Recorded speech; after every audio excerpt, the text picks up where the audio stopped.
너무 궁금했었는데 감사해요. 네, 아닙니다.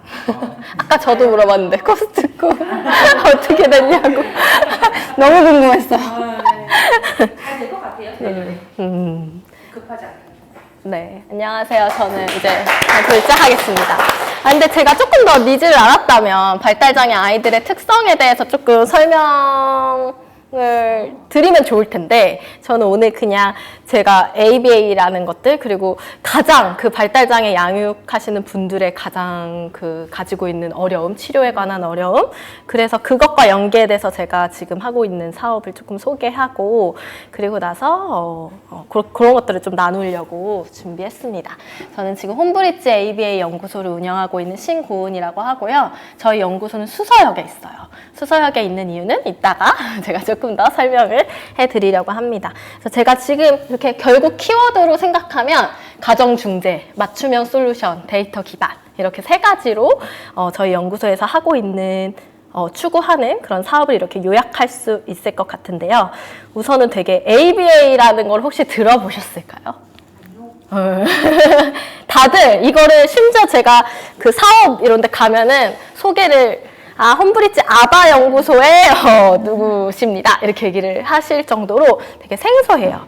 그래서 우선 저를 소개할 때 제가 소개할 때 어떻게 하냐면 저는 ABA 치료를 하고 있는 국제 응용행동 분석 전문가입니다. 이렇게 설명을 하거든요. 사실 이게 제가 하고 있는 일과 직업의 정식 명칭인데 이렇게 얘기하면 응용행동 분석 전문가다 이러면 그게 뭐야?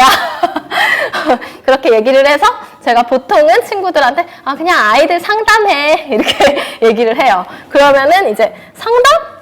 그럼 너 뭐 오은영 선생님 같은 거야?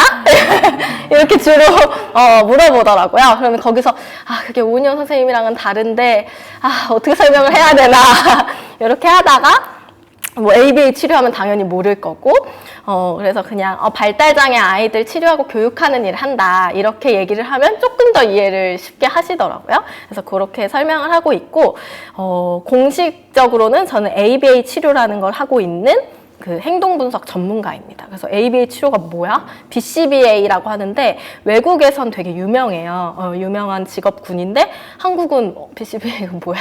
약간 이런 분위기여서 제가 좀 소개를 해드리려고 해요. 저는 그냥 아동 쪽에 예전부터 관심이 많아서 누군가 돕는 일들을 이전부터 하고 싶었어요. 그래서 이쪽 분야로 조금 오게 되었고 사실 오은영 선생님 그거 하고 싶었어요. 그런데 방향이 틀어지는 그런 어떤 진로의 계기가 있었고 우연한 계기가 있었고 하나님의 인도하심에 따라 지금 이 일을 하고 있습니다. 그래서 ABA가 뭔데? 라고 하면 사실은 이거는 치료가 아니고요. 꼭 발달장애 아이들한테 적용되는 것이 아니라 응용 행동 분석이기 때문에 우리한테도 적용되고 제가 이 수업을 들을 때는 제 자체가 과제였어요. 그래서 너네 바꾸고 싶은 행동 하나씩 다 정해. 그래서 그걸로 나를 분석해서 환경과 결과를 바꾸고 내 행동을 바꾸는 이런 것들을 했었거든요. 그래서 제가 하는 것들은 인간의 어떤 사람의 어떤 행동이 어떤 이유로 일어나는지를 밝히고 그래서 내가 늘리고 싶은 어떤 바람직한 행동을 늘리고 그리고 바람직하지 않은 내가 좀 감소시키고 싶은 행동들이 있을 수 있잖아요. 그런 행동은 감소시키는 방법들을 찾는 그런 학문이에요. 그래서 이 과정에서 굉장히 데이터가 중요해요. 그래서 데이터를 이제 체계적으로 기록하고 수집하고 분석해서 나는 이런 것들 행동을 좀 늘리려면 지금 이런 것들을 해봐야 될 것 같은데 이렇게 분석해서 행동을 수정하고 바꾸어 나가는 그런 학문이에요. 그래서 모든 것에 다 쓰이고 있어요. 사실 우리 선생님들이 막 아이들 토큰 주고 이러잖아요. 스티커 그것도 이 ABA 원리를 이용한 거거든요. 알게 모르게. 그래서 그렇게 활용되고 있는 경우들이 굉장히 많고요. 그래서 제가 조금 일상의 것들 또 이제 너무 치료만 얘기하면 좀 그러니까 우리가 다 적용될 수 있다고 했으니까 그래서 좀 얘기를 나눠보면 사람의 어떤 행동은 제가 이제 지금 이 학문에서 보는 거는 환경과 그 행동을 한 뒤의 결과에 의해 선택된다고 얘기를 해요. 이게 조금 어려운 말인데 그래서 제가 강의를 좀 안 들리나요? 강의를 제가 가면 그 양육자분들한테 많이 드는 예시예요. 그래서 여기 보면은 이제 남편이 이제 길을 가다가 꽃 안 살 수도 있는데 길을 가다가 꽃집이 보여요. 그러면 우리는 꽃을 살 확률이 조금 더 행동이 늘어날 수 있겠죠. 환경적으로. 그래서 꽃집에 들렀어요. 그래가지고 와이프가 좋아하겠다 해서 꽃을 샀지만 대부분의 어머님들한테 이거 얘기하면 다 공감하시는데 이런 거 사줄 바에 설거지 한 번 더 도와줘라 이러면서 이제 짜증을 내고 화를 냈어요. 그러면 그 행동을 했죠. 내가 꽃을 사는 행동, 꽃을 사서 선물을 한 행동을 했어요.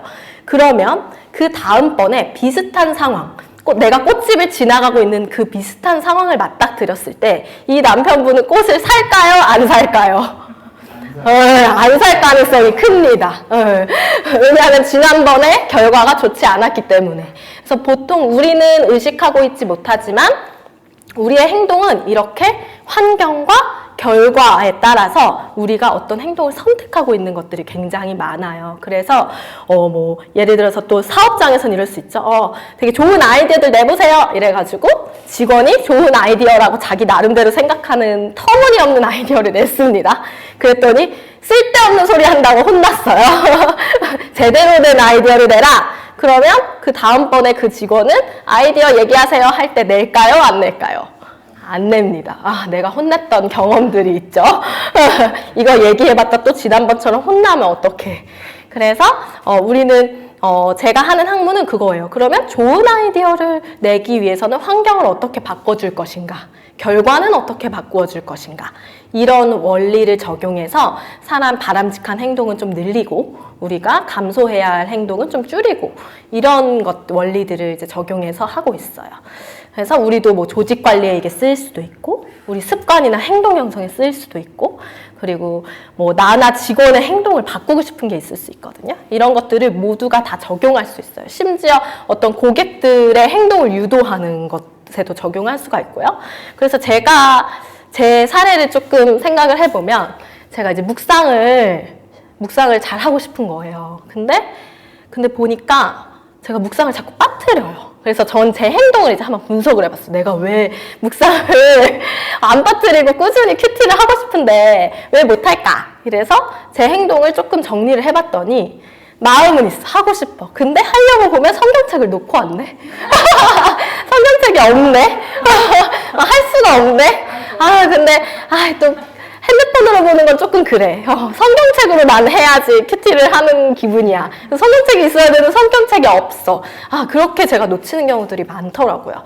그래서 저는 그러면 내가 환경적으로 세팅을 하자. 그래서 저는 제가 주로 활동하는 그런 곳에 곳곳에 성경책이 있어요. 그래서 직장에 제 책상에 앉아 있는데 옆에 놓고 이제 운전석에 하나 놓고 운전석 옆좌석에 하나 놓고 집에 가면 또 집에 하나를 두고 그냥 곳곳에 보이는 곳에 둬서 내가 묵상할 때 환경적으로 그렇게 구성을 하니 내가 묵상을 빠뜨릴 일이 조금 더 줄어드는 거예요. 그리고 내가 이렇게 했을 때 묵상을 했을 때 어떨 때 내가 이런 행동이 더 증가할 수 있을까 생각을 해보니까 제가 그 묵상했던 그 기록들을 어느 날 인스타에 이렇게 째잘째잘 시간 제가 자주 올리거든요. 올리는데 그거를 받고 그거를 제가 이렇게 보는데 그게 또 제가 너무 좋을 때가 있는 거예요. 그걸로 또 은혜를 받을 때가 있고 그 기록을 보면서 그래서 나는 이렇게 기록을 하고 그거를 보는 게 내가 그 다음에 내가 다음번에 이거 남겨서 다음번에 또 봐야지 이게 저한테 또 하나의 동기가 되더라고요. 그래서 그렇게 결과가 남을 수 있도록 이제 적기 시작했어요. 남기기 시작했어요. 그러다 보니까 저의 어떤 습관을 조금 더 묵상을 잘할 수 있는 습관을 가질 수 있게 됐거든요. 이렇게 이 원리들이 우리의 어떤 행동, 조직의 관리 이런 것들에 다 쓰일 수가 있어요. 그래서 사실 지금 ABA라는 것 자체가 한국은 되게 익숙하지 않다고 하지만 미국이나 뭐 캐나다나 이런 곳에서는 그래서 회사나 이런 조직 관리에도 다 쓰이고 있다고 하더라고요. 그래서 각자의 응용행동 분석 전문가가 꼭 치료 영역에서만 활동하는 것이 아니고 그런 회사에서도 활동을 한다고 합니다. 그래서 이걸 한번 소개를 해드리고 싶었어요. 그래서 혹시나 제가 좀 이 행동을 바꾸고 싶은데 하면 저한테 얘기해 주시면 같이 분석을 해서 우리 직원 그거 좀 바꾸고 싶은데 하면 같이 좀 해볼 수도 있을 것 같아요. 제가 이제 ABA에 대해서 원리에 대해서 간단하게 소개를 드렸는데 그런데 제가 이것을 하다 보니 이 원리가 가장 필요한 곳을 발견하게 됐습니다. 어느 곳일지 이제 예상을 하실 것 같은데요. 저는 아까 말씀드린 대로 궁금해하셨어요. 왜 발달장애 쪽으로 가시게 되셨어요? 라고 말씀을 주셨는데, 저는 사실 아까 말씀드린 대로 오은영 박사님처럼 그 TV에 나오면 엄마한테 땡깡부려 막 하면은 가만히 막 애 붙잡고 옛날에 막 우리 아이가 달라졌어요처럼 그런 일을 사실 하고 싶었어요. 그런 정서적으로 좀 불안한 친구들 돕는 일을 하고 싶어서 그쪽으로 계속 제 진로를 준비를 하고 있었는데, 근데 저는 호기심이 진짜 많은 편이라서 아이들을 만날 수 있는 다양한 공간에 가서 최대한 많은 아이들을 만나보겠다라는 다짐하에 아동학과였기 때문에 각 학교, 타 학과, 아동학과, 심리학과 게시판을 다 즐겨찾기를 해놓고 참여할 수 있는 걸 다 전화를 했어. 저 그거 참여하고 싶은데 해도 되나요? 학과생이에요. 근데 그렇게 하다 보니까 발달장애 아이들을 자꾸 만나게 되는 거예요. 아마 하나님의 인도하심이 아니었을까 싶은데 유독 발달장애 아이들을 만나게 되고 양육자분들을 만날 기회가 자꾸 생기고 아이들과 부모의 상호작용들을 하는 일들을 자꾸 마주하게 되고, 근데 그런 일들이 나중에 이제 동기들한테 들어보면은 제가 되게 독특한 경험을 한 거였더라고요. 그래서 그치만 저는 계획이 정해져 있었죠. 난 오은영 박사님과 같은 그런 놀이치료 쪽으로 가겠다. 이렇게 마음을 먹고 이제 졸업 학기를 이제 앞두고 있었어요. 근데 지도 교수님이랑 얘기를 하는데 지도 교수님이 ABA를 전공하신 교수님이셨어요. 근데 저랑 이제 이야기를 하다가 제가 여러 발달장애 아이들을 만나본 경험이 있다는 걸 아시니까 고은 씨 ABA 쪽으로 한번 나가보는 거 어때요? 이렇게 하시면서 저를 한 연구소에 추천을 하시겠다는 거예요. 그래서 ABA가 뭔데요? 교수님이 뭐 배워왔다는 건 아는데 수업도 뭐 제대로 수업도 강의도 잘 안 알려줬고 난 이제 놀이치료로 이제 가려고 내가 정말 열심히 준비했거든요. 근데 그게 뭔지 이제 궁금하잖아요. 호기심이 많으니까. 그래서 찾아봤더니 그때 이제 정말 이게 정말 필요한 것이구나를 그때 처음 알았는데, 제가 아까 BCBA라고 했잖아요. 이 원리가 미국이나 캐나다에서는 이미 발달장애 아이들한테 굉장히 효과적인 치료 방법이라고 알려져 있어서 보험 처리도 되고 그걸로 치료도 받고 이렇게 하는데, 한국은 이 치료를 하는 사람이 거의 없는 거예요. 제가 자격증을 이렇게 검색을 해봤더니 그 당시에 19명이었는데 다 어디서 일하시나 이렇게 봤더니 다 대학 교수님들이시더라고요. 대학 교수님들이 실무에서 아이들 치료 현장에 가시지는 않거든요. 다 이제 강의를 하시고 주로 저희 교수님도 전공자지만 강의를 그냥 하시고, 그래서 그때 사실 이제 진로를 놓고 기도를 하는데 들었던 마음이 이 길이 되게 항무지처럼 보였거든요. 이렇게 딱 보니까 취업할 곳 없어요. 뭐 연구소 추천해준다고 하는데 거기 보니까 완전 박봉이에요.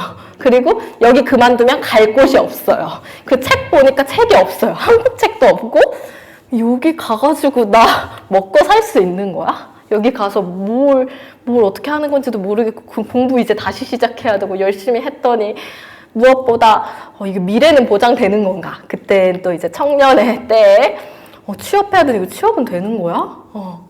들어갔더니 연봉도 엄청 박봉이에요. 그래서 내가 가도 되는 거야?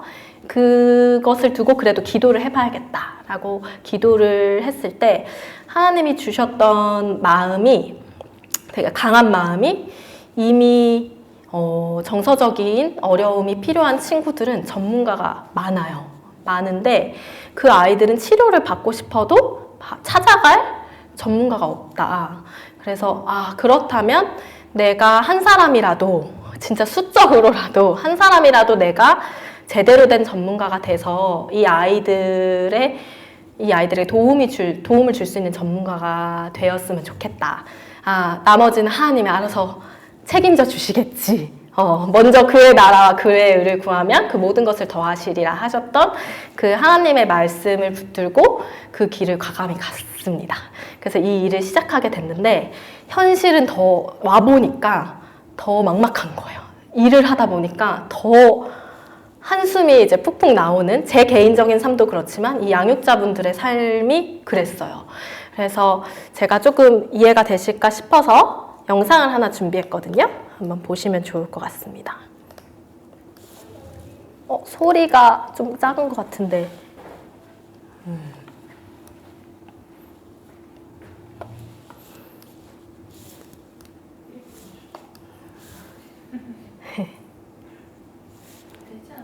네. 하지만 지금 잠깐만요.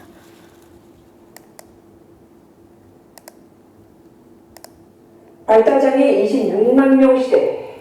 하지만 지원을 포착해도 정보를 구하기 너무 어렵고 병원 대기 줄만 몇 년, 치료비도 어마어마합니다. 이러다가 치료 가능한 시기는 금방 다 넘겨버리죠. 폭력 같은 소식에 눈앞이 캄캄했지만 도움을 받을 수 있는 곳을 찾을 수 없었습니다. 했고 어디 센터에서 어떤 치료가 잘하고 이런 것도 전혀 알 수가 없어요. 하루에 뭐 상담액은 계속 나왔고 하루에 3개씩 주 5회를 그런 거 계속 학교 가기 전까지 치료비는 거의 1억 정도 쓴 것 같아요. 빚으로 다 대출을 했던 것 같아요. 대학병원에서는 최소 일주일에 20시간 정도는 해야 된다고 하더라고요. 치료비가 한 달에 500에서 600 정도 든다고 하면 사실 저희 월급으로 상당히 힘듭니다. 하루 종일 인터넷을 샅샅이 뒤지면서 정말 사이비 치료센터로 모이는 것들도 당연히 제가 눈으로 다 부정기 치료가 중요하다고 얘기는 하는데 도대체 어떤 치료를 해야 되는지에 대해서 되게 혼란이 있는 거죠. 이제 각자 도생할 수밖에 없습니다.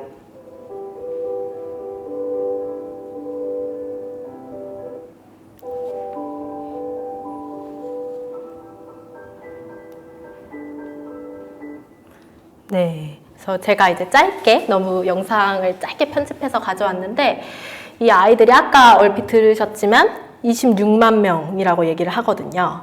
26만 명 중에 10세 미만이 이게 21년 기준이긴 한데 2만 명 정도가 돼요.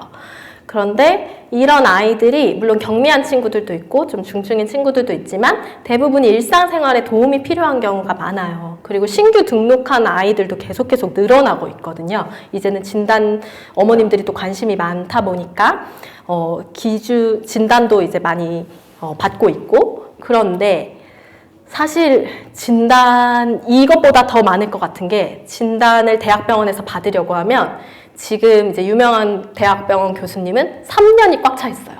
지금 예약을 하면 3년 뒤에 진료를 받을 수가 있어요.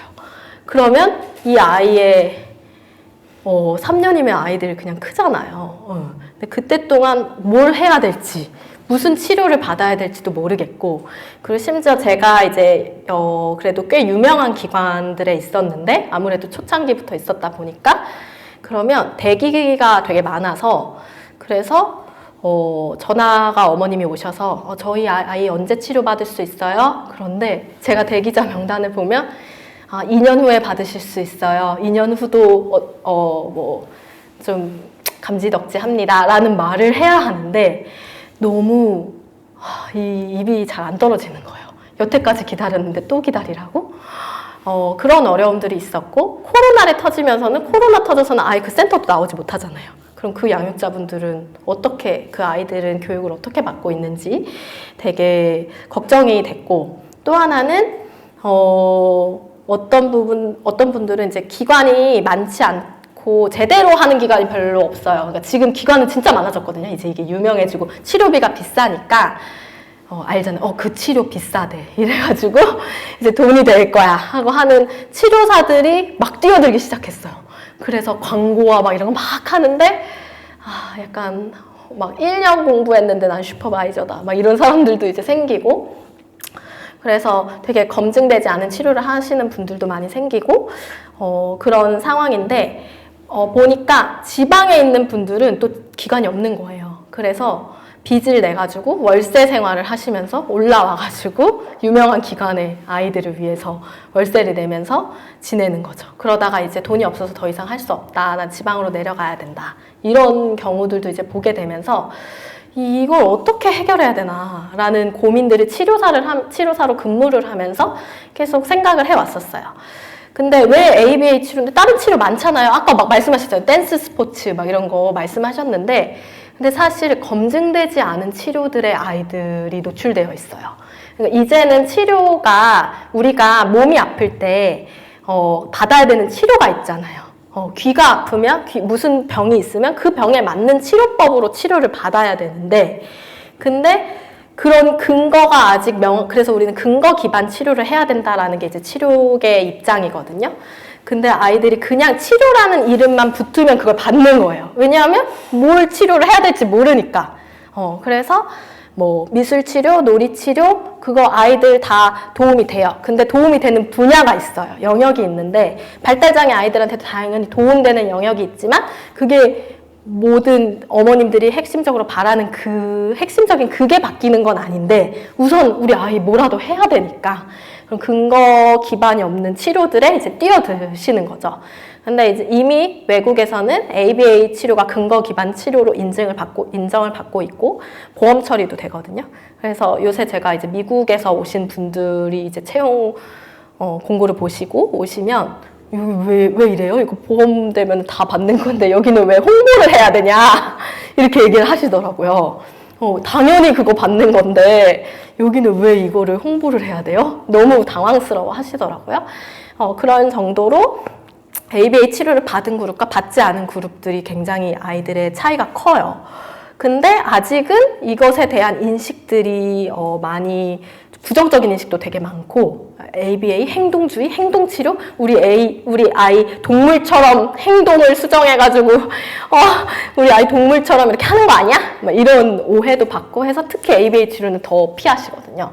그거 동물한테 하듯이 하는 거래. 이래가지고 지금 오해가 엄청 많아요.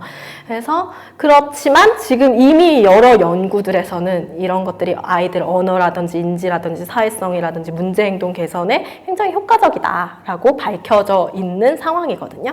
그래서 우리는 얼마나 근데 이것마저도 이제 깨어있으신 분들은 치료를 받으시려고 하는데 기간이 너무 없는 거예요. 연구에서는 주 20시간 이상 받으래요. 근데 26만 명 중 발달장애인 거점병원이 있긴 한데 8천여 명 받고 있다고 하더라고요. 21년에. 제주도는 4,000명 중 15명이다.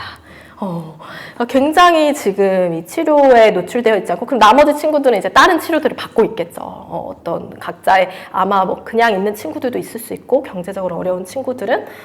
주 20시간을 한다고 해도 문제가 1시간당 8만 원에서 10만 원이거든요. 그러면 20시간 하려면 160만 원에 640만 원을 내야 됩니다. 치료비로만. 이거를 누가 이걸 감당할 수 있냐. 치료사들끼리 우스갯소리로 우리 아이가 그래도 우리 치료비 감당 못한다. 우리가 그냥 그만두고 우리가 뛰어야 된다. 이런 얘기를 할 정도로 긴 대기기간, 비용 문제, 또 검증되지 않은 치료에 막 뛰어들고 있고, 뭐 어떤 경우는 산소를 쐬면 아이가 나아진대 해서 막 집에 산소통을 사시고요. 어떤 경우는 말을 태우면은 승마 치료가 아이한테 효과가 있대. 그래서 말을 태우고, 어떤 경우는 글루텐 프리 식단을 하면 아이한테 낫대. 글루텐 프리면 너무 좋죠. 건강에 좋겠죠. 근데 이제 핵심적인 그런 아이들의 발달을 도울 수 있는 치료들은 아닌 거죠. 그런 것들에 이제 뛰어들고 계시고, 또 한 가지는 센터에 온다고 하더라도 문제가, 선생님 센터에서는 선생님이랑 잘하는데 집에 오면 못하는데요? 이런 얘기를 너무 하시는 거예요. 이게 무슨 의미가 있나. 센터에 비싼 돈 주고 대기해가지고 겨우 왔는데 집에서는 못한대요. 근데 그런 문제들을 이제 좀 해결하고 싶었던 것 같아요. 그래서 어떻게 해결할 수 있을까 하다가 저는 왜 센터에 치료사가 있고 거기 엄마가 찾아와야 해? 라는 생각을 이제 하게 됐어요. 엄마가 치료사가 되면 안 돼? 이런 생각을 이제 한 거죠. 엄마가 이 아이를 어떻게 다루어야 될지 안다면 이 ABA 치료는 굉장히 명확하고 절차가 명확하고, 그래서 어머님들이 잘 배우면 그냥 수행할 수 있거든요. 그래서 이거 엄마들이 하면 되는 건데 굳이 그거 오래 기다려가지고 이렇게 해야 돼? 라는 생각을 이제 하게 된 거죠. 그래서 제가 이제 하려는 거는 치료사한테 와서 치료사한테 의존하는 게 아니라 양육자가 직접 실행해서 어떻게 아이를 다뤄야 되는지 실행을 할 수 있다면 이런 문제 해결할 수 있지 않을까? 치료 길게 대기하지 않더라도 할 수 있지 않을까? 비용 좀 줄일 수 있지 않을까? 먼 지역에 살아서 센터 없어요 하는 친구들 얼마든지 엄마들 온라인으로 배울 수 있잖아요. 그래서 그런 것들을 조금 하고 싶어서 지금 하고 있고, 이렇게 기록을 남겨요. 그래서 엄마 따라서 박수 치는 거, 이제 모방하는 거 되게 중요하거든요. 다른 사람 따라하는 거. 그래서 이렇게 그래프를 남기거든요. 그래프를 남겨서 얘가 잘 배우고 있나 안 배우고 있나. 제가 아까 굉장히 목표를 세워서 데이터를 체크한다고 했잖아요. 그렇게 해서 이렇게 양육자분들이랑 제가 시험 삼아서 막 웹페이지도 개발하고 지금 앱도 어느 정도 개발이 됐고 이런 것들 양육자분들이랑 하고 있어요. 그래서 이렇게 하니까 너무 이제 효과들이 있는 거죠. 선생님 얘가 맨날 이랬는데 이래요. 뭐 도움반 선생님이 얘가 많이 나아졌대요. 오늘 놀러가서 간식 먹으면서 이름 불렀는데 얘가 대답하더라고요. 뭐 이런 것들을 이제 보내주시기 시작했어요. 얘가 변기를 이용을 못했는데 이제 오늘 응가를 했어요. 이제 이런 것부터 해서 조금씩의 어떤 변화들이 이제 생기는 거죠.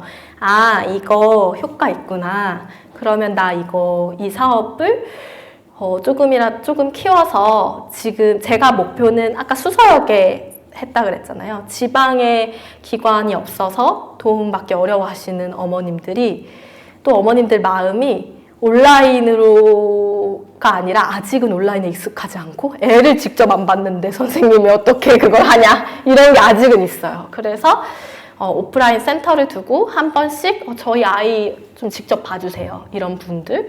어떤 경우는 직접 집에서 치료하는 거 너무 힘들고 센터에서 선생님한테 좀 제대로 배우고 싶어요 하는 친구들도 있고 해서 수서역에 좀 교통편이 좋은 곳에 지방에서도 오실 수 있게 지금 마련을 해두었어요. 그래서 이런 사업들을 하려고 하고 있고, 아직 저는 이걸 오픈한 지 1년 반 조금 넘었거든요. 완전 초창기예요. 그래서 월세 겨우 내고 이제 지원금 사업을 계속해서 이제 따오려고 하고 있는 상황이에요. 네, 이런 것들을 제가 오늘 이런 현실을 좀 소개하고 싶었어요. 너무 모르거든요. 그냥 발달장애 아이들 키우는 것 자체가 힘들겠다 이렇게 생각을 하시지, 진짜 이 아이들의 양육자분들이 어떤 경제적인 어려움과 치료에 대한 어려움이 있으신지에 대한 인식들이 아직 굉장히 많이 낮아서 이런 것들을 한번 소개를 해드리고 싶었고, 아까 제가 말씀드린 것처럼 처음 시작했을 때 취업은 나 할 수 있어? 이거 박봉으로 이거 어떻게 되는 거야? 라고 했는데, 우리가 알잖아요. 실제로 그게 드라마틱하게 바뀌지 않는다는 거. 처음에. 그래서 굉장히 박봉의 시간들이 굉장히 많이 있었는데, 하나님이 또 그걸 다 채워주시더라고요. 정말 놀라울 정도로. 다들 너 그거 하면 너 학자금 대출 언제 갚게? 석사 2번 나왔는데 이랬는데, 정말 이 계산기를 두드려도 안 되던 것들을 하나님 채워주시는 놀라운 경험들을 했어요. 그런데 이제 사업을 운영하다 보면 제가 요새 이제 너무 어려운 거예요. 이 사업을. 내가 이렇게 좋은 의도로 시작했는데 너무 공간도 제가 얼마 전에 이사를 했잖아요. 너무 좋은 공간으로 이사를 하게 됐거든요. 쫓겨났는데 주인이 갑자기 저 나가라 그래가지고 계약 기간도 안 끝났는데 나가라는 거예요. 자기 여기 살겠다고. 그래서 저 이거 상가 임대차 보호법 적용하면 10년 살 수 있는데요 했더니, 그럼 아가씨 죽고 나 죽자 이러면서 이제 너무 그런 상황이 돼서 쫓겨났는데, 하나님 진짜 놀랍게도 너무 멋지고 더 넓은 공간을 허락해 주셨어요. 똑같은 월세. 그래서 근데 상황은 달라진 게 없는 거예요. 하나님, 이 넓은 공간 있으면 뭐해요? 지금 아무것도 이루어지는 게 없고 이제 이 월세도 못 낼 것 같아요. 이제 여태까지 겨우 내고 있었어요. 이런 어려움들을 이제 제가 주변에 토로를 하니 누군가 그런 얘기 하는 거예요. 야, 그렇게 해가지고 너 사업 그렇게 하면 안 돼. 그렇게 하면 안 되고 수익성 높은 프리미엄으로 가. 돈 많은 사람들 고급화 전략 써가지고 그렇게 하면은 딱 한정된 인원 딱 받아가지고 고급화로 브랜드를 하면은 너 많이 올 거다. 그 얘기를 하는데 갑자기 굉장히 뜨끔하는 거예요. 뜨끔했다는 게 뭐냐면 정신이 번쩍 들었어요. 오히려 그 얘기를 들으면서 내가 이 사업 왜 시작했지? 그런 프리미엄 전략으로 해서 그 사람들한테 혜택을 주려고 시작한 게 아니라 정말 지역적으로 어려워서 경제적으로 어려워서 이런 친구들 도우려고 시작한 건데 정신이 좀 번뜩 드는 사건이 얼마 전에 있었어요. 그런 질문을 듣고서. 그래서 제가 약간 내가 그렇게 돈 벌려면 이쪽에 들어오지도 않았어. 당장에 다른 거 했겠지라고 얘기를 받아쳤는데 그럼에도 불구하고 되게 마음이 쉽지는 않은 거예요. 사업을 이제 해보신 분들 또 이미 선배님들은 그 어려운 시간들을 또 겪으셨을 테니까. 근데 제가 오늘 이걸 준비하면서 이제 기도를 하는데 이 말씀 두 개가 떠올랐어요. 제가 처음 이제 먼저 이 말씀이 떠올렸어요. 마태복음 18장 12절에서 14절 말씀이 떠올랐는데 너희 생각에는 어떠하냐? 만일 어떤 사람이 양 100마리가 있는데 그 중에 하나의 길을 잃었으면 99마리 산에 두고 가서 길 잃은 양을 찾지 않겠느냐? 그러니까 물론 이건 복음에 대한 말씀이기는 하지만 지금 어딘가 누군가는 정말 이런 정보가 없어서 도움이 필요한데 이 도움을 어떻게 요청해야 될지 몰라서 이런 정말 하나님이 찾으시는 한 마리의 양과 같은 그런 양육자가 있을 수 있고 아이가 있을 수 있을 것 같다는 생각이 들면서 저는 항상 어떤 일을 결정할 때 하나님이 이거 기뻐하시나를 기준을 항상 생각하려고 하는데 내가 그 한 마리의 양을 찾기 위해서 이 사업을 키우는 목적도 그거다. 왜냐하면 내가 키워야 그 사람이 이걸 찾을 수 있을 테니까. 그래서 그 하나님이 기뻐하시는 그 일을 하기 위해서 내가 지금 있구나. 그리고 제가 처음 여기 딱 사업 오픈했을 때 그때는 물론 지원금을 받아서 조금 마음이 편했는지 모르겠지만 여기에 한 아이 때문에 이 연구소가 세워졌을 수도 있잖아. 제가 막 이 얘기를 했었거든요. 여러 사람 혜택 보려고도 있을 수 있지만 어쩌면 진짜 하나님이 도움을 주고 싶은 한 가정이 여기 있어서 오는 걸 수 있잖아 라는 것들, 그 마음들을 이걸 준비하면서 하나님이 너무 많이 떠올리게 하셨어요. 그리고 이제 한 아이 하나님이 창조하시고 만드셨잖아요. 그래서 그 귀한 아이들을 하나님이 나에게 맡기셨는데 내가 지금 이거 돈 되는 거야? 이거 월세 낼 수 있는 거야? 여태까지 하나님이 다 채워주시는 걸 경험했으면서도 그렇게 헤매는 저의 모습을 좀 돌아보는 시간이었던 것 같아요. 그래서 처음 제가 이쪽을 시작했을 때 하나님이 저한테 강하게 주셨던, 워크숍에 갔다가 강하게 주셨던 말씀인데, 말씀하실 때 나를 따라오라 내가 너희를 사람을 낚는 어부가 되게 하리라 하시니, 마태복음 말씀이 제가 이 치료를 시작했을 때 계속 붙드는 말씀이었거든요. 제가 오늘 이걸 나누면서 발달장애 아이들에 대한 것도 나누고 싶었지만 여러분들도 각자 사업을 시작했을 때 처음 그 마음들이 있을 거라는 생각이 들었어요. 그래서 하나님이 이 사업을 시작하실 때 어떤 마음으로 이걸 좀 사업을 시작하게 하셨는지 이런 것들 같이 좀 나누고 공유했으면 좋겠다라는 마음이 좀 들었고, 그래서 저는 이제 한 마리의 양이 지역적인 경제적인 이유로 치유를 못 받는 아이, 그리고 정보 과잉 속에서 판단 못하는 양육자들, 센터의 어떤 시스템에 맞지 않는 가정들, 이런 가정들을 내가 찾아서 나서야겠다라는 생각들을 조금 했습니다. 그래서 오늘 이렇게 제가 마무리를 해보도록 하겠습니다. 들어주셔서 감사합니다. 질문 몇 개만 좀 받아주세요. 네네, 좋아요. 네. 궁금하신 부분이 있으면 나눠주시면 좋을 것 같습니다. 발달장애 아이들에 대해서 아까 궁금하신 것들이 있었던 것 같아요. 그거랑 또 운영 관련돼서 궁금한 거 있으시면 여쭤보시면 좋을 것 같고, 네, 제가 궁금한 거는 약간 26만 발달장애 네. 아이들이 늘어나나요? 아니면 줄어드나요? 저도 아까 그게 너무 궁금해서 2배 가까이 늘어나는. 그거는 신규 등록하는 아이들. 그러니까 그 신규 등록자가 늘어나는 제도의 변화가, 등록의 변화가 있는 게 아니라 인식의 변화인 것 같아요. 그러니까 이제 지금 자폐 스펙트럼 장애가 현재 한국 연구 기준으로 2.64대 1이에요. 그러니까 100명 중에 2.6명은 자폐 스펙트럼으로 진단을 받는 거예요. 그러면 상당히 큰 거거든요. 2-3명이잖아요. 100명 중에 2-3명이면. 굉장히 많거든요. 근데 그 이유를 저희는 이제 양육자분들이 요새 정보가 많아서 우리 애가 조금 이상한 것 같은데? 이런 것들로 금방 조금만 이상해도 데리고 가고 그런 경우들 아니면 인터넷에서 찾아봐서 그리고 진단 도구도 굉장히 정밀해져서 예전에는 우리 어렸을 때도 지금 이제 제가 이쪽 일을 와보니까 학교 다닐 때 좀 특이한 애들이 있었거든요.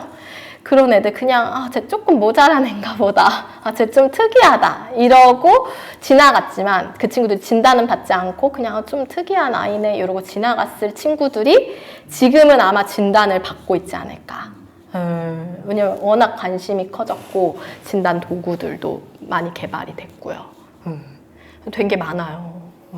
그리고 또 궁금한 거는 이제 이 아이들이 딱 뭔가 딱 자르듯이 얘는 그런 아이들 그러지 않다라고 이제 그런 기준이 명확치 않잖아요. 그래서 좀 교육기관이라는 좀 어려움을 겪지 않을까 생각이 있고 발달 장애 친구들의 병중에 따라서 구분이 되기도 해야 되지만 일반 친구들이랑 같이 지내는 게 더 낫기도 하는 건지 그래서 이게 분리를 해놓는 게 좋은 건지 아니면 그러니까 인식의 변화와 문화의 변화는 있어야겠죠. 함께 살아감에 대한 변화는 있어야겠지만 교육적인 측면에서 봤었을 때 그 시기에 분리가 나은 건지 아니면 같이 모아놔서 어떻게든 교육을 같이 시키는 게 좋은 건지 사실 제일 이상적인 이야기는 이제 그래서 통합교육에 대한 이야기들이 되게 많거든요. 발달장애 아이들한테.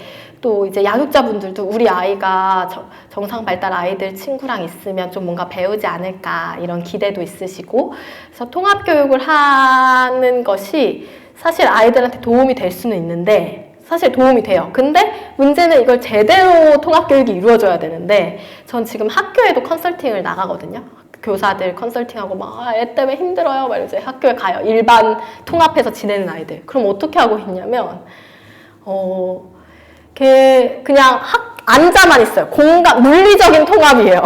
그러니까 실질적인 통합이 아니고 물리적으로 그냥 앉아 있어. 너 앉아 있어서 이 수업 그냥 같이 있는 거고 앞에서 얘는 알아듣기 어려운 막 이야기들 막 사회 막 얘기를 해요. 얘는 발달적으로 이 내용을 이해하기가 어려운데 그럼 얘에 맞는 뭐 학습지를 제공을 한다든지 그 내용 주차에 맞는 그 주제에 맞는 뭔가를 얘한테 맞는 어떤 개별화된 자료들을 제공해야 되는데 그런 게 없이 그냥 물리적으로 통합을 하니까 얘는 이해가 안 되잖아요. 어렵잖아요. 근데 심지어 40분 내내 어려운 거 우리도 하기 싫은 거 억지로 넣어.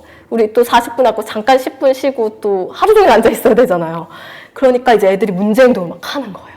막 머리를 박고 막 소리를 지르고 수업 중에 막 소리를 지르고 선생님 힘들대요. 얘 힘들어서 얘 통합교육 못한다 이러는데 사실 이건 우리 공교육 시스템도 있는 것 같아요. 근데 또 이해가 되는 게 선생님이 걔 하나만 보는 게 아니고 다른 아이들도 같이 봐야 되는데 얘를 개별적으로 컨트롤을 해줄 여력과 시스템이 아직은 마련되어 있지 않은 게 우리의 현실이고요. 그래서 그래도 조금 인식이 생겨서 이제 저처럼 이제 교육청에서 일부 서울시 교육청이나 이런 곳에서는 저와 같은 전문가를 채용을 해서 선생님들한테 조금이라도 도움을 컨설팅을 해달라. 그래서 이런 행동중재 전문관들이 있어요.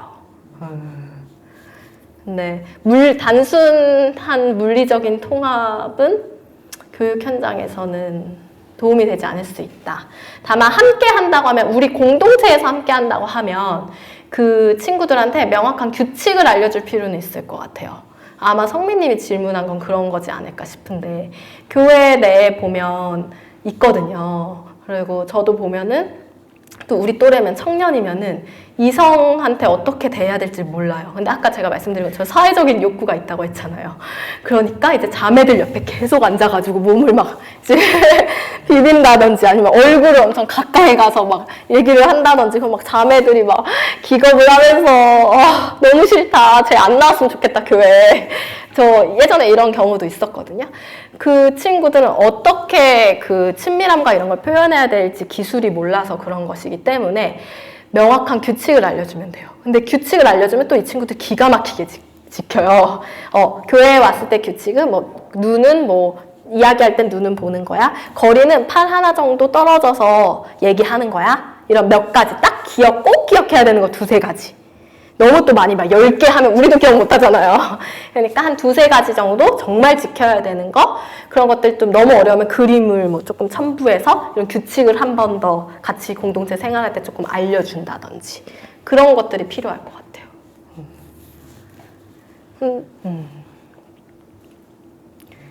분리하는 건 사실상 어렵죠, 그죠?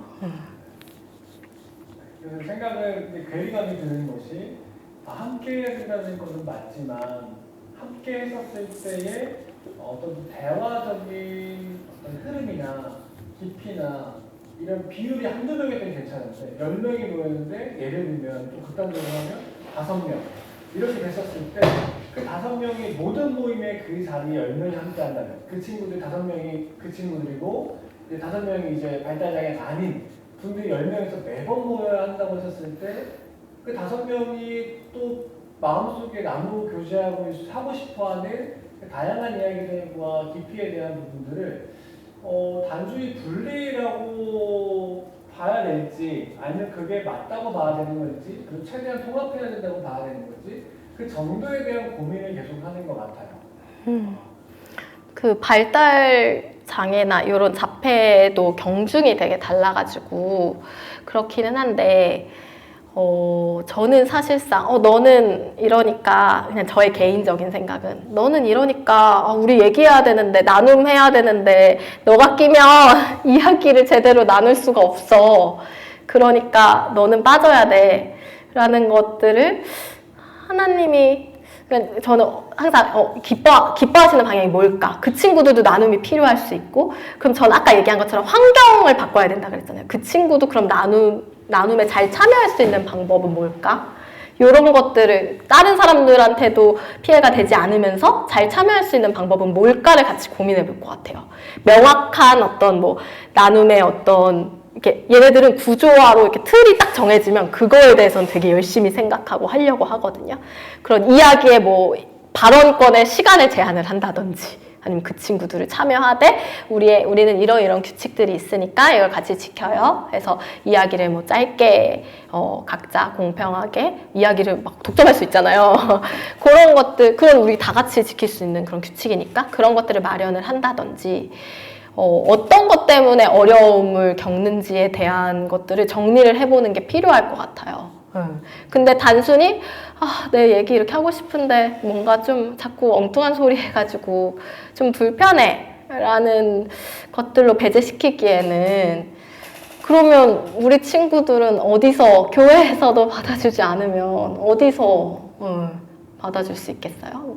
근데 만약에 이 친구들도 그거를 통해서 만약에 얻는 것들이 많지 않고 너무 힘들어한다. 이런 나눔을 이해할 수가 없는데 막 억지로 참여해야 되고 만약에 그렇다고 한다면 비슷한 친구들끼리 그룹을 짜준다거나 그런 것들을 조금 더 나눌 수 있는 친구들끼리 짜준다거나 근데 아마 그 정도로 여기 모임에 나와서 공동체 생활을 할 정도면 또 인지를 할 수도 있어요. 왜 우리는 이렇게 따로 배제시켜? 이런 것들이 인지가 어느 정도 될 수도 있어서 그것 때문에 또 상처받을 수 있을 것 같아요. 그래서 저는 이게 모임이 유일하다면 그 교회에서 모임이 그 교회에서의 모임이 그 만남이 유일하다면 어쨌든 그 발달장애 아이들이 갖고 있는 니즈를 또 저희가 돕고 함께 해내는 것도 이해가 되지만 그 반대편에 있는 친구들에 대한 것도 다 견고히 서 있지 않잖아요. 신앙들이. 그 친구도 조금 속 얘기해야 되는 부분을 조금 더 깊이 해야 되고 기도 제목에 대한 공감도 많이 해야 되는데 이 친구 발달장애를 갖고 있는 니즈도 있겠지만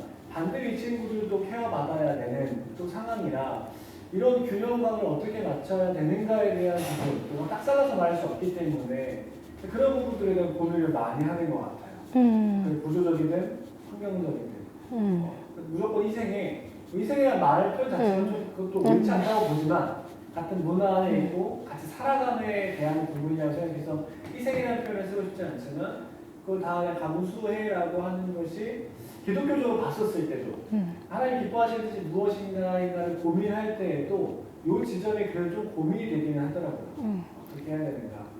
그러실 수 있을 것 같아요.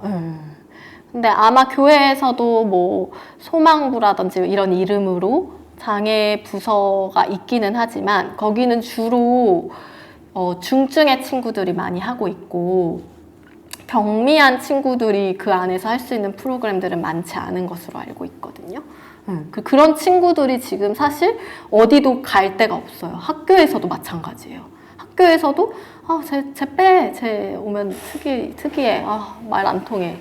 그래서 그냥 저의 개인적인 바람은 그 아이들도 같이 할 수 있는 뭔가를 아니면 미리 그 모임을 공지할 수도 있지 않을까요? 이런 모임에는 이렇게 참여할 수도 있다라는 것들을 미리 아니면 그런 모임들 좀 뭐 구분하는 건 좀 그렇지만 여러 사람들 그런 것들을 좀 얘기를 할 수도 있을 것 같고 근데 그걸 또 아이들이 뭐야 난가? 이렇게 되면 안 되니까 그죠? 그리고 또 이제 1박 2일 같은 이제 수련회를 가거나 2박 3일 갈 때 수련회 같은 데 가면 가끔 돌발 행동을 하는 경우도 있고 그래서 그런 부분들을 예를 들어 규모가 되지 않은 곳에서는 어떻게 케어를 해야 될까? 목회자 사역자는 몇 명이 제한되어 있고 선생님도 제한되어 있는데 그 아이들을 데려가길 원하니까 아이들이 원하니까 본인들이 그 친구들은 어느 정도까지 같이 해야 될 수 있을까? 같이 할 수 있을까? 이런 고민들을 많이 하는 것 같아요. 무작정도 다 데려감이 오히려 어떻게 보면 책임질 수 없는 것들이라는 생각도 들기도 하고 계속 누구도 마찬가지고 그래서 어떻게 해야 되나 고민되는지 좀 그럴 것 같아요. 네, 맞아요. 네, 감사합니다. 나눠주셔서.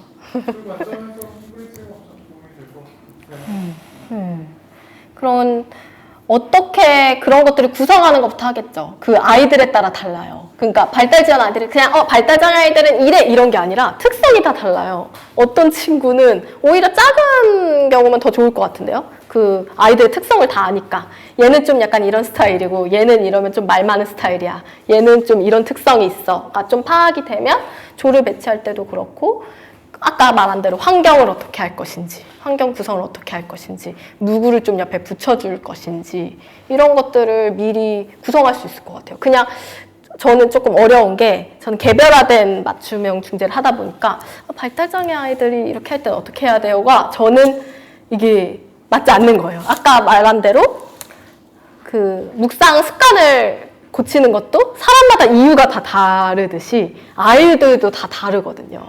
그래서 더 어려울 것 같아요. 공동체에서 그런 것들을 다룬다는 것이. 근데 그래도 몇 명 조금이라고 하면은 그 아이들의 특성을 안다고 하면 그거에 맞게 환경을 좀 세팅하는 방법들을 찾을 수는 있을 것 같아요. 추가 질문 없으면 이렇게 짧게 너무 멋지세요. 감사합니다. 제가 뭔가 이해한 바에 따르면 발달장애 아동들에 따른 사회적 문제는 지속적으로 증가하고 있는데 현재 시스템은 이 발달장애 아동들을 케어할 수 있는 시스템이 부재한 상황이고 그래서 고은 대표님은 ABA 방식으로 그걸 해결하고 하는데 ABA 방식은 어떤 그 문제를 해결하기 위해서 행동을 유발할 수 있는 원인을 분석해서 그 환경을 바꾸는 맞아요. 여태까지 ABA 치료 또는 그에 준한 치료들은 시간과 비용이 많이 들었는데 고은님은 양육자들 또는 어떤 이를 활용할 수 있는 교구제들 그리고 병원과 학교 등으로 컨설팅해서 훨씬 더 많은 사람들이 이 솔루션을 이용할 수 있도록 하겠다가 핵심처럼 보여졌는데 네네. 맞나요? 네, 맞아요. 네, 이렇게까지 들으면 저는 사실 두 개가 떠올랐거든요. 우리보다 훨씬 더 발달장애 아동들을 많이 이제 상담했고 나만이 했던 국가가 유럽 그리고 북미권인데 그 국가들에서는 보통 어떻게 이 친구들을 해결하는지 사실 그쪽의 솔루션을 그냥 그대로 끌고 오면 가장 좋은 비즈니스가 될 것 같다는 생각. 그런데 제가 얼마 전에 미국에서 있으신 분들이 이제 면접을 왔다고 했잖아요. 거기서는 우선은 미국이나 이런 데는 그냥 보험 처리 시스템상 딱 진단을 받으면 그냥 보험 처리가 된대요. 저도 그 시스템을 정확히는 알 수 없지만 근데 그 보험으로 연결되는 게 지금 우리나라에선 그 시스템을 도입하는 게 굉장히 어렵나 봐요. 예산 문제도 있고 여러 가지 인식 문제도 있고 그래서 몇 가지 뭐 바우처라고 해가지고 아이들이 이렇게 받아가지고 하는 것들이 있는데 그게 뭐 음악이나 미술이나 뭐 몇 가지 있거든요. 근데 ABA는 그게 적용이 안 돼요. 그러니까 아직 이거에 대한 인식도 너무 낮고 오해도 많고 미국은 보험이 되는데 우리나라는 보험이 안 돼. 네, 안 돼요. 가장 그런 정책적인 문제. 정책적인 문제가 되게 커요. 그래서 제가 이번에 그 지원했던 사업도 이런 솔루션들을 받아가지고 이걸 정책화하는 데 쓰겠다. 너희들 한번 내봐. 약간 정책화해서 크게 우리 이거 정책에 해보자. 이런 거였어요. 잘 들었습니다. 너무 네. 박수 모세하는 네, 감사합니다. 잘 얘기해 주셔서 아이들 어떻게 좀 바라봐야 될까. 우리 일상의 자리에 함께 하잖아요. 아이들도 그렇고 그런 선배들도 많이 있으니까 어떻게 살아갈까 해서 고민을 같이 해볼 수 있는 것 같고. 네. 좀 가세요, 선생님. 그러면 조별로 나눌까요? 조별 잠깐 나눠서 기도 제목 좀 나누시고 요즘에 좀 어떻게 지내고 있는지 좀 나누시고 그렇게 하고 오늘 10시간 넘어서 마무리를 해야 되지 않을까 싶은 생각이 듭니다. 이렇게 할까요?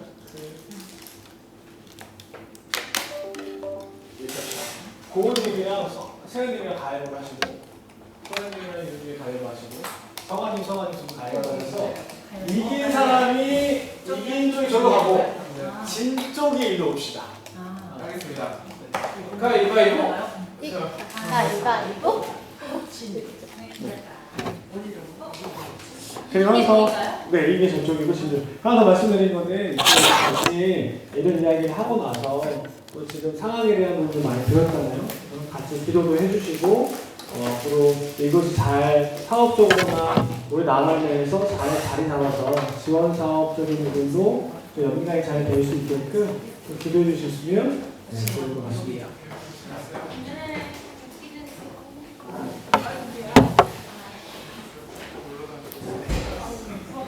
부모님 준비하느라고 고생 많으셨어요. 네. 짧은 시간에